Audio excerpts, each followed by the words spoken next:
ante un agente, ya sea infeccioso o incluso de nuestro propio organismo. Por lo tanto, el sistema inmunológico de la inmunidad innata, al ser inespecífica, ¿crea o no crea memoria?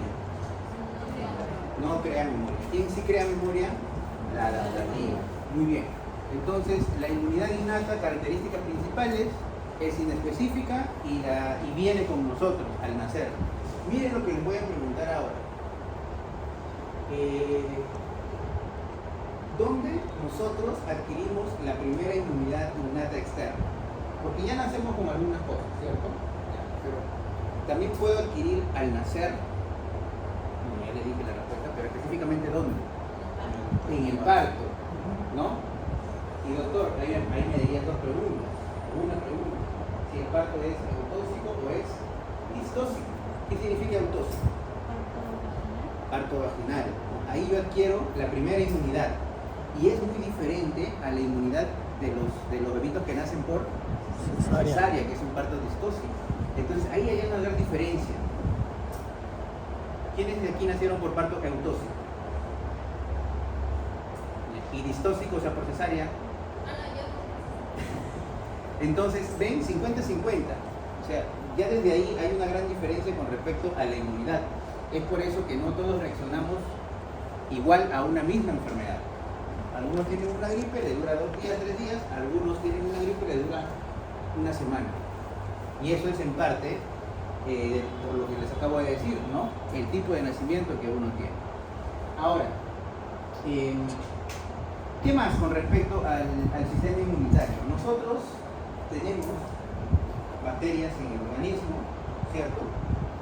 Y convivimos con ellas. Yo en la piel tengo bacterias. ¿Qué bacterias puedo tener acá? En la piel. Estafilococos, ¿ya? ¿Cierto? Tengo estafilococos. En el intestino, ¿qué puedo tener? ¿Qué más? Una que siempre hablamos de ella, que puede causar infecciones urinarias, Escherichia coli no patógena, ¿no? La Escherichia coli es importante porque ayuda a qué cosa? A generar vitamina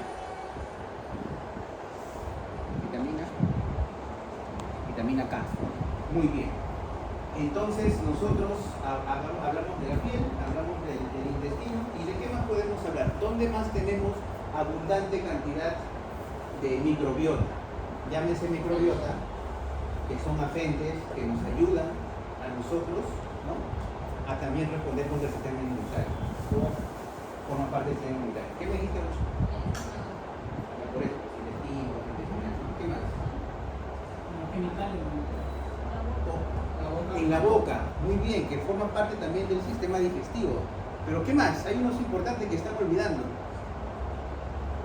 ¿Qué han llevado conmigo todavía? Ya, ¿cómo se llama eso? Ya, muy bien. Entonces también tenemos, ¿qué cosa? Microbiota a nivel del sistema respiratorio, y bastante. ¿Por qué menciono esos tres? Porque es donde más nosotros tenemos la microbiota, que son, pueden ser bacterias, ¿no? Pueden ser hongos fermentadores, que no van a causarnos un daño, sino al contrario, nos van a ayudar. ¿Y por qué les digo eso? ¿Qué pasa cuando... ¿Su nombre, doctora? ¿Perdón? Jenny, ¿qué pasa si yo te doy ahorita así? Doctor, estoy con tos, me molesta la garganta. Ya, muy bien, ponte imipenem 2 gramos, o perdón, 4.5 gramos cada 6 horas. ¿Qué estoy haciendo? Me dice que tiene una faringitis. Yo le estoy dando un antibiótico de amplio espectro. ¿Qué va a pasar?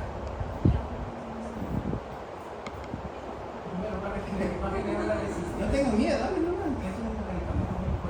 Ya, es muy fuerte. ¿Y qué va a hacer ese medicamento? Ya, perfecto, resistencia, pero ¿qué más va a hacer? Si les acabo de decir que tenemos bacterias buenas. Exactamente. En vez de matar al germen que me dio una faringitis, yo le digo toma paracetamol, o un antiinflamatorio, y ni siquiera doy antibiótico. Entonces bajo las bacterias buenas, entre comillas, mi sistema inmunitario lo estoy bajando. ¿Y qué es lo que va a pasar? Ahí sí se va a enfermar de verdad. Porque va a empezar a crecer, ¿qué cosa? Las bacterias que sí son patógenas, como el estreptococo, por ejemplo. ¿No? ¿Está bien? Acá. Bien, sigamos. Inmunidad, lo que acabamos de decir, lo que dijo Lío, el término inmunidad se relaciona con un nivel de resistencia de un individuo contra invasores extraños y la capacidad de prevenir enfermedades a través de la activación del sistema inmune. ¿Qué genera todo esto? Protección. El sistema inmune es el mecanismo y la serie de pasos, las moléculas, las células, las enzimas, las proteínas líticas, para eliminar ¿a quién? Al patógeno, que hemos dicho que el patógeno específicamente ¿qué es? El antígeno, ¿cierto? Ya familiarícense con los términos, por favor. El antígeno es al final contra quien estas células buenas van a actuar, ¿ya? La inmunidad sistémica puede ser innata o puede ser adaptativa. ¿Cuál es el otro nombre de innata? Natural. ¿Cuál es el otro nombre de adaptativa? Adquirida. Muy bien. La inmunidad innata implica el reclutamiento de leucocitos, citoquinas, la activación de células inmunes y eliminación de patógenos. Dentro de la inmunidad innata tenemos dos mecanismos por los cuales va a actuar la inmunidad innata. A través de las barreras, ¿sí? Y a través de ¿qué más? De las células, ¿no? De las células. ¿Qué células, doctor? Bueno, todas las que ustedes conocen, ¿no? Los leucocitos en general, macrófagos, neutrófilos, monocitos, ¿sí? Y de la inmunidad innata, ¿cuál es la mayor cantidad de células que tenemos en el cuerpo? De la innata, ¿cuáles son?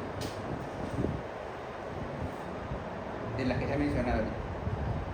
He mencionado monocitos, macrófagos, eosinófilos, neutrófilos. Neutrófilos es lo que más tenemos un 70% de lo que es la inmunidad innata en general, el 70% es neutrófilos. Esa es la que tenemos en mayor cantidad.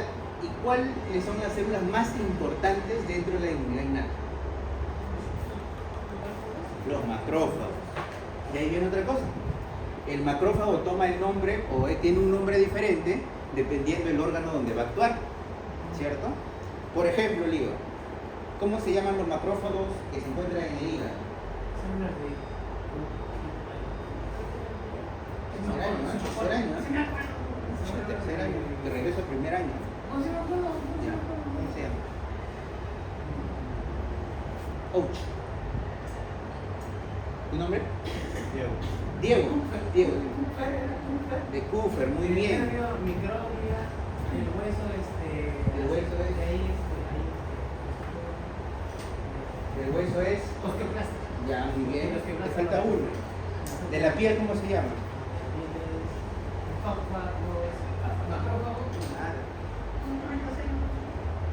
Margarita, ¿cómo se llaman? Glándula. Muy bien. Entonces, los macrófagos del sistema nervioso es la microglia. De los huesos, osteoclastos. Del hígado, las células de Kuffer. Y no se van a olvidar de esto, imagino que todos los que les he enseñado saben. ¿Cómo se llaman los macrófagos del sistema respiratorio? Muy bien, macrófago alveolar. Perfecto. Y eso que no llevan conmigo respiratorio, ¿no? Bien, entonces miren, la innata tiene barreras. La primera barrera es pues la piel, ¿no? La piel. Ya saben que el macrófago, ¿cómo se llama? Las células del año. Tenemos la respuesta inflamatoria y el sistema de complemento, que lo vamos a ver al final. El sistema de complemento es un conjunto de proteínas, de enzimas, ¿ya? Bien. Y la inmunidad adaptativa, o también llamada adquirida, actúa para reducir o prevenir la proliferación de microorganismos a través de la secreción de anticuerpos específicos, producidos en respuesta al reconocimiento de antígenos a largo plazo. Anticuerpos.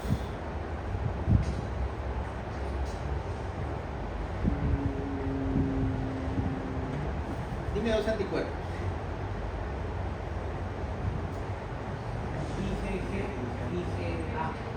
Ya, muy bien.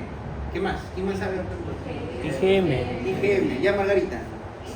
¿El IgM actúa rápido o después? Doctor, ¿Cómo se llama? ¿Usted? Elki. Elki. ¿Cuál es el primer anticuerpo que se da ante una infección dentro del sistema de inmunidad adaptativa? ¿La IgG o la IgM? IgG. Si no es IgG, IgM. IgM, ¿no? Entonces la primera es la IgM y la que se activa después es la IgG. Entonces, básico tienen que saberlo porque siempre viene en los exámenes. Y no hablo del mío, hablo de los exámenes de ENAM, de residentado, de ciencias básicas.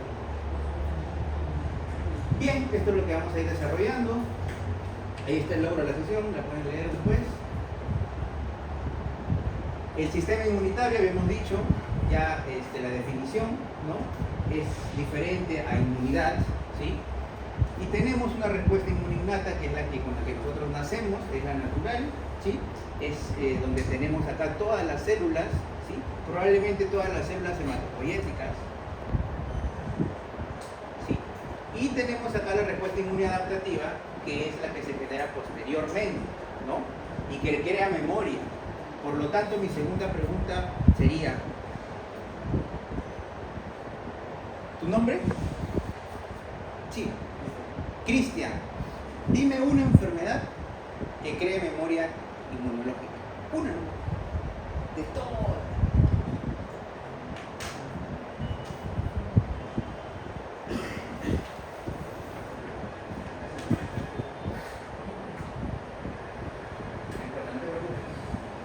¿La varicela? Muy bien, la varicela. Por lo tanto, ¿quién me puede decir más? Ya él ya dio la punta del aire. Jimena. ¿Quién? El COVID. Sarampión. ¿Qué más, Jimena? Ha dicho varicela, COVID, sarampión, rubiola. ¿Qué más? Mira, ya te dijeron todo ya. Doctor, la gran mayoría de enfermedades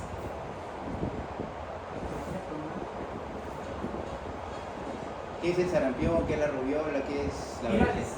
Virales, pues. La gran mayoría, porque no todas. ¿Cuál nos genera, por ejemplo, el VIH? Entonces, la mayoría de enfermedades virales producen memoria inmunológica. Doctor, usted me ha dicho el sarampión, rubiola, son lesiones, pues, o son enfermedades que afectan, pues, la piel, ¿no? Sí, pero también pueden producir fiebre, etc. Ya dígame una que no necesariamente sea de ese tipo de enfermedades. Aparte, la hepatitis A. ¿Alguien le puede dar 2 o 3 veces hepatitis A? No, pues solamente te da una vez, si crea memoria inmunológica, te vuelves como un Simpson amarillo, de posiciones, y ya te curas. Y ahí quedó, ya no te va a volver a dar. Las paperas, por ejemplo, ¿no? Paperas, uno le sale una sola vez. Pues. Eso genera memoria inmunológica. Y aquí, ¿quién actúa? Mi respuesta inmune adaptativa. Muy bien. Sigamos. Bueno, este es un resumen del curso. ¿Sí? Miren, así nomás en una diapositiva, no se imaginan el tiempo que nos va a faltar para todo esto de acá. Es un montón. Pero eso no se trata. Muy bien, sigamos. Entonces tenemos el mundo microbiano, ¿sí? Donde están, doctor, las bacterias, los hongos, parásitos, virus, priones, viriones, ¿no? Y tenemos acá nuestras defensas. Constantemente nosotros estamos expuestos a ellos, ¿no? Acá puedo estar expuesto al estafilococo, puedo estar expuesto por acá a la tuberculosis, ¿no? Al bacilo de Koch, etc. Y ahí, ¿quiénes van a actuar? Nuestras barreras. ¿Qué barreras tenemos? La piel. Muy bien. Ya sabemos que en qué parte de la piel se encuentran las células del ángel. Ya, ¿eso parte de quién? Muy bien, perfecto. Ácidos, ¿qué ácido, por ejemplo? Ácido clorhídrico. Bilis, mucosidad del aparato digestivo. ¿No? Mucosidad del aparato digestivo. Margarita, ahora si vas a responder, Margarita, si te he preguntado miles de veces en la clase. ¿Cuál es el epitelio del sistema respiratorio?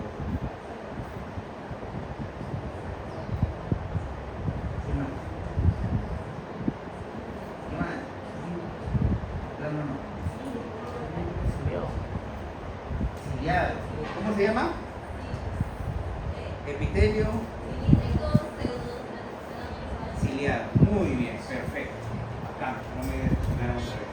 Tenemos, una vez que nosotros interactuamos con el mundo microbiano, tenemos las respuestas innatas, lo que desarrolla obviamente una inmunidad innata, y tenemos la adaptativa, que son más específicas y crean memoria inmunológica. Tenemos el microbioma humano, que es la microbiota que yo les estaba hablando, y hay algunos términos que están ahí descritos, ¿ya? Obviamente yo les voy a tomar todo esto, pero quiero que se queden también con lo más importante, con los probióticos, con la definición de simbiontes. Probióticos son microorganismos que se pueden ingerir y que tienen como fin algún efecto benéfico en el hospedero. Ustedes alguna vez cuando han estado mal del estómago, me han dicho, oye, tómate un probiótico, que viene más o menos como yogurcitos en sachet, ¿no? Y se lo toman. ¿Qué creen que contiene eso? Claro, tienen bacterias buenas, ¿no? Que ya las tenemos nosotros, pero en algunos pacientes, como les acabo de mencionar, que le dan muchos antibióticos como si fuera paracetamol, generan eso, ¿no? Yo le puedo dar probióticos. Y tenemos acá lo que son, por la definición de simbiontes, combinación de prebióticos y probióticos, ¿sí? Esas dos cosas me interesa que ustedes sepan, el resto también tienen que leerlo, ¿sí? Porque por un tema de examen va a venir, pero esas dos ustedes tienen que saber esas dos definiciones, ¿ya? El microbioma humano, como definición, es la interacción que existe entre el ser humano y las comunidades de microorganismos que habitan en nosotros, ¿no? No toda bacteria, no todo honguito que nosotros tengamos nos va a causar la enfermedad. Al contrario, por ejemplo, cuando nosotros vamos a empezar a comer fibras, ¿no? Verduras, frutas, es necesario tener una gran cantidad de ¿qué? De bacterias fermentadoras, ¿no? Porque si no, imagínense, no pudiéramos digerir, ¿no? Las fibras. Muy bien. Y aquí están, miren, resumido. Principales grupos y bacterias en la microbiota intestinal. Tenemos a los firmicutes, bacterioides, actinobacteria, ¿no? Proteobacteria, ¿no? Tenemos a los lactobacillus, que es lo que generalmente nosotros nos dan como probióticos, ¿no? Y miren, se encuentran, la microbiota no solamente está a nivel intestinal, está en la piel, está donde, en el tracto urogenital, está en el tracto respiratorio y obviamente en el intestino, ¿no?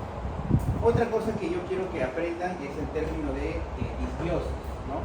Es cuando los gérmenes dañinos, es lo que yo le estaba diciendo. Disbiosis ya es cuando, por ejemplo, el Clostridium difficile, que lo tenemos en el estómago, ¿no? Lo tenemos a nivel del tejido gastrointestinal, el Clostridium. Y eso siempre le van a preguntar en los exámenes.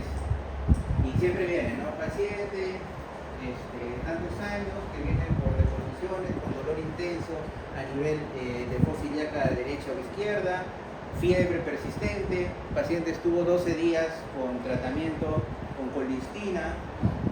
¿Cuál de los siguientes gérmenes es el más probable con el cual esté infectado? Le van a poner Clostridium difficile. Ustedes, sin pensar, lo van a marcar. ¿Por qué?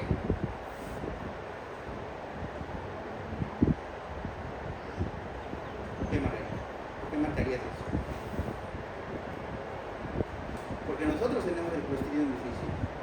¿Qué es lo que pasa? Como tiene el Clostridium, aparte, le he dicho que hay bacterias buenas, esas bacterias buenas hacen que el Clostridium no se desarrolle, que no tenga que comer, porque las otras bacterias buenas están comiendo cositas que nos ayudan a nosotros a digerirlas. Por lo tanto, cuando tú le das antibióticos a un paciente por mucho tiempo, ese Clostridium va a seguir normal. ¿Por qué? Porque justamente la peculiaridad de esa bacteria es que es muy resistente a diferentes antibióticos. Entonces va a matar a toda la flora intestinal que tenemos y solamente lo va a dejar a él que crezca. Y él va a tener más comida porque ya los demás van a ser muertos, ¿cierto? Entonces eso siempre viene en los exámenes, acuérdense. Defensa del sistema inmunitario, las barreras pasivas, la inmunidad innata en general, que es lo que vamos a ver durante todas estas 4 semanas. Vamos a desarrollar paso a paso el tipo de interleuquinas, el tipo de citocinas que hay, ¿no? El tipo de proteínas, todo eso lo vamos a desarrollar durante todas las 4 semanas. Tenemos a la inmunidad adaptativa, básicamente los linfocitos B, ¿sí? Y los linfocitos T. Si es linfocitos B, la respuesta es tumoral. Y si son los linfocitos T, la respuesta es celular. Y acuérdense que acá tenemos 2 diferentes tipos de linfocitos T. Tenemos los linfocitos T CD4 y a los CD8. ¿Cuáles de los dos son específicos para virus?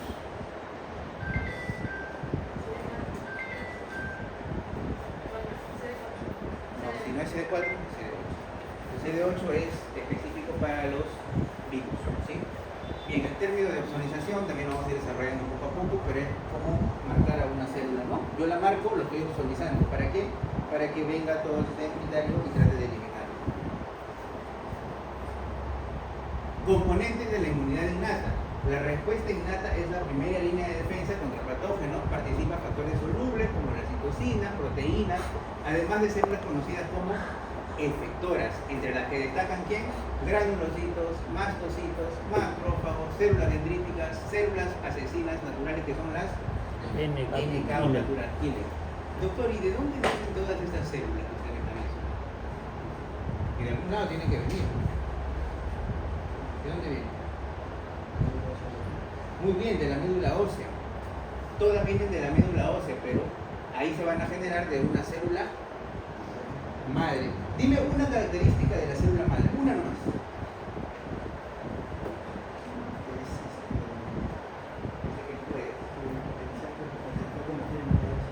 Muy bien, muy bien. Lío, otra característica. Porque ustedes han escuchado ahora, están en. Todos hablan de la célula.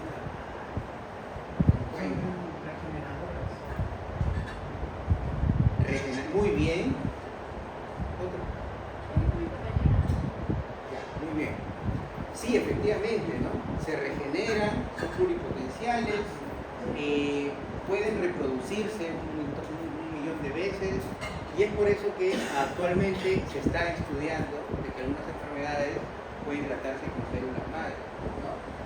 Bueno, ¿qué pasa si me cortan un pedazo de mi hígado?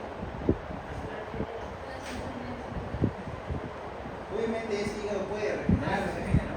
Pero ¿qué pasa si me sacan un pedazo de cerebro? No, porque las neuronas no se regeneran, ¿no? Esas son las grandes diferencias entre los diferentes órganos y la gran diferencia entre la célula madre, ¿no? La célula madre tiene toda su capacidad y es por eso que se está estudiando mucho. No es fácil llegar a tener o llegar a estudiar la célula madre. Pero la célula madre se encarga de generar todas estas células, ¿dónde? En la médula ósea. Muy bien. Por lo tanto, de la médula ósea nacen estas células y empiezan a madurar. Por ejemplo, los linfocitos T, ¿dónde creen que maduren? En el timo, por ejemplo. Luego tenemos a los granulocitos y a las células presentadoras de antígenos. Las células presentadoras de antígenos, que muchas veces las mencionamos, una de ellas es el macrófago, ya hemos hablado de los diferentes tipos de macrófago. ¿Qué es lo que hace el macrófago? Cuida esa zona, la protege. ¿Y qué más hace? Una barrera primera línea. ¿Y después qué hace? ¿Qué pasa si yo soy la bacteria, ¿no? Ya, vengo, tú eres el macrófago, ¿qué me va a hacer? No fagocita. Me va a fagocitar, ¿cierto? Primero me va Lo va a comer. se va a formar un endosoma, y luego lisosoma y lo elimina, ¿cierto? Eso lo vamos a ir viendo poco a poco, solamente para que ustedes me entiendan por ahora que es la primera clase. Igual acá tenemos el componente, miren, acá por ejemplo, componente celular, humoral e inflamación, creo que es el único libro donde encuentro esta clasificación, porque los demás libros no clasifican a la inmunidad innata en celular y humoral como sí lo hacen en la adaptativa, ¿ya? Así que no toman en cuenta lo que diga celular y humoral en lo que es inmunidad innata, más sí en adaptativa, ¿ya? Muy bien. ¿Claro? ¿Sí? ¿Claro? Pero ¿cómo divido entonces, doctor, a la innata? En barreras y en células nuevas. Y las barreras en la piel, por ejemplo, ¿no? Y los tejidos. Y en caso de las células son todas estas de acá. Dentro del sistema inmune, el primer componente de defensa son las células fagocíticas, entre las que se encuentran los macrófagos, células dendríticas y neutrófilos. Los neutrófilos habíamos dicho que es el que tiene mayor cantidad, pero el más importante son los macrófagos. La segunda vez que lo digo. Esas células especializadas se encuentran en la sangre y en los tejidos, y ante la presencia de un agente externo, o sea, el antígeno. Miren que no hablo de bacteria, de hongo, no hablo de virus, hablo de antígeno. Los neutrófilos y los macrófagos migran al sitio de infección eliminando a ese agente externo a través del proceso llamado fagocitosis. Entonces, doctor, miren acá, ¿no? La gran cantidad de células que tengo en los diferentes órganos, ¿no? Los tipos de macrófagos que ya saben que cambian en diferentes tejidos, y eso mediante un proceso de fagocitosis engloban, en este caso, ¿sí?, mediante un endosoma a la bacteria, o en este caso al antígeno, perdón. ¿Y qué es lo que hace una vez que lo tienen englobado? A través de sus enzimas proteolíticas empiezan a eliminar, ¿cierto?, al antígeno, que por lo general el antígeno también es un péptido, ¿no? Un único péptido puede ser. Entonces lo que hacen es eliminar o desligar a ese antígeno, ¿sí?, a través de la fagocitosis.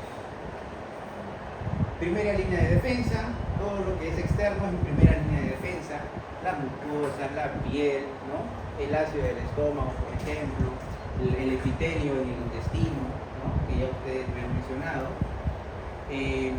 ¿Dónde se forman las células del sistema inmune? En la médula ósea. Luego, ¿dónde maduran? En el timo, también en el intestino, ganglios linfáticos y vasos, ¿no? El intestino, miren, el 80% de mi sistema inmunitario yo lo puedo encontrar en donde, en el intestino. También en la piel, ya hemos dicho que también en el sistema respiratorio, ¿no? Pero quien manda es el intestino, a través de su placa de Peyer y eso que ustedes conocen.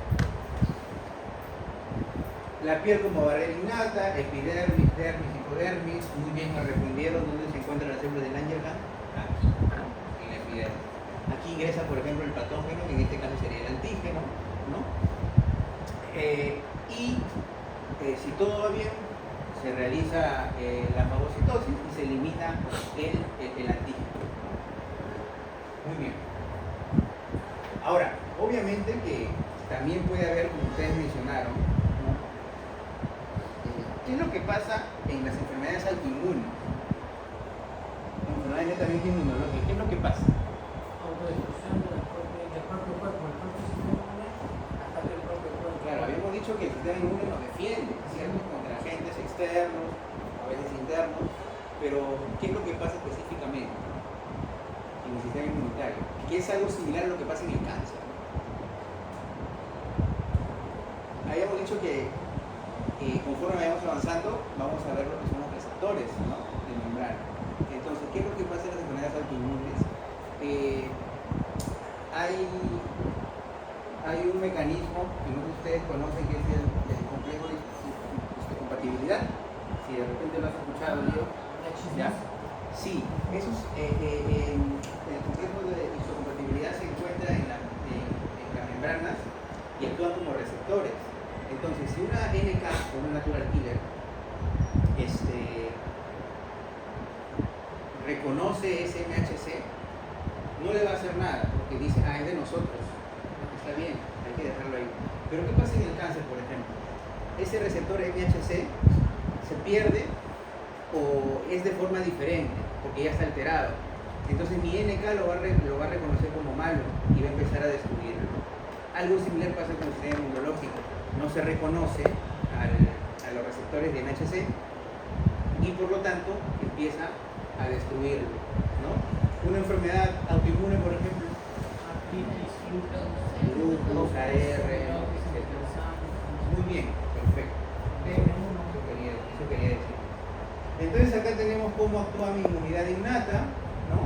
Al final yo elimino esas infecciones a través de lo que habíamos mencionado, ¿sí?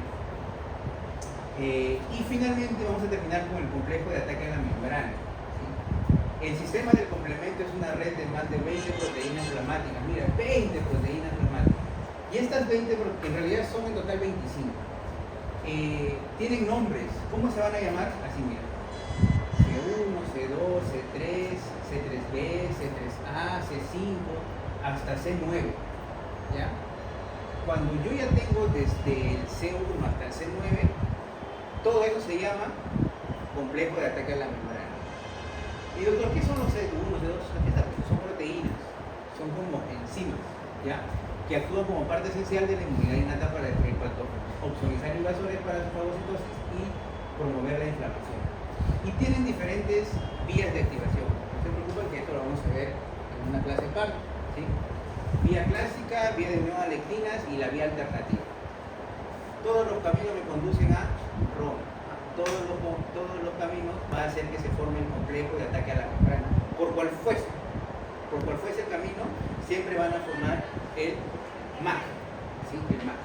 Entonces ya saben qué es el MAC, es un conjunto de proteínas, en este caso que son enzimas, desde el C1 hasta el C9, y todo ello cuando se junta a través de las diferentes vías que pueden activarse, forman el complejo de ataque a la membrana. ¿Y cuál es la finalidad de este complejo? Destrucción de ciertos patógenos y células. Algo similar, no exactamente, pero algo similar como la fagocitosis, ¿no? Crean un camino donde ingresa el antígeno, el patógeno, y a través de estas enzimas del complejo de ataque a la membrana empiezan a matar. ¿Ya? Muy bien.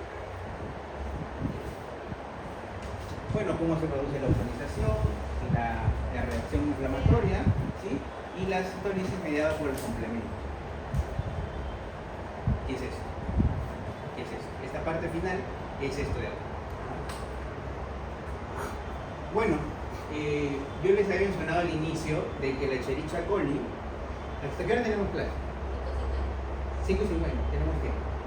La fagocitosis se da a diferentes patógenos. La Escherichia, por ejemplo, tenemos Escherichia coli que no son, Escherichia que no son patógenas, ¿no? Como hay algunas Escherichia coli que sí son patógenas, ¿cierto, Lío? Sí. Por ejemplo.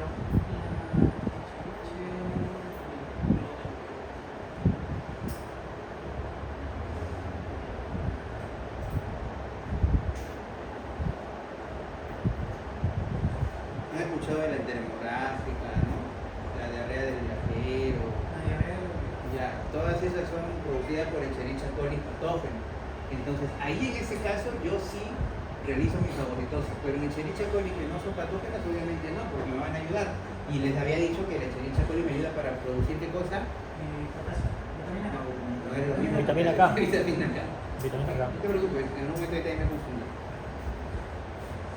Y eso es lo que ocurre acá, ¿no? La fagocitosis, por ejemplo, de una Escherichia coli, y aquí se ve paso a paso cómo se realiza fagocitosis. Miren, ingresa la bacteria, la voy lisando, la voy ingresando hasta que la voy eliminando, ¿no? Esto es lo que se da normalmente cuando tenemos una infección. Fusión del vagosoma y de los gránulos. Igualmente, esto lo vamos a desarrollar paso a paso a medida que vamos a desarrollar las clases, porque aquí vamos a hablar mucho de receptores, muchísimo de receptores, citoquinas, interferón, interleuquinas. Cada interleuquina tiene una razón de ser, cada citoquina tiene una razón de ser, ¿no? Por ejemplo, yo les puedo decir en el caso de los anticuerpos, mencionamos mucho como una G y una M, me dijiste la D, por ejemplo, ¿no? Y si yo le digo, ¿para qué sirve la inmunoglobulina E? ¿Por qué está relacionada la inmunoglobulina E? Que a lo que les enseñé respiratorio deben de responder sin duda. Sí, efectivamente puede ayudar a hacer el diagnóstico o ayudarnos más o menos a pensar en un cuadro constructivo, en este caso el asma, pero ¿qué significa tener la inmunoglobulina y para qué me sirve? ¿Qué es? ¿Se eleva? ¿Cuándo se eleva? Todos la tenemos.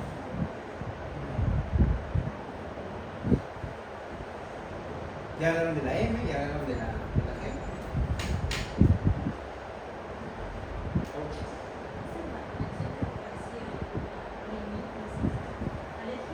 En alergias, gracias. La inmunoglobulina E se eleva en alergias, ¿no? En eso se eleva generalmente cuando hay parásitos o cuando hay un tipo de alergia. Al igual que los eosinófilos. Los eosinófilos, ¿cuándo se elevan? Cuando hay una infección por parásito o también en cuadros alérgicos, ¿ya? Para eso me sirve la inmunoglobulina E de enal. ¿Preguntas? ¿Hasta ahí?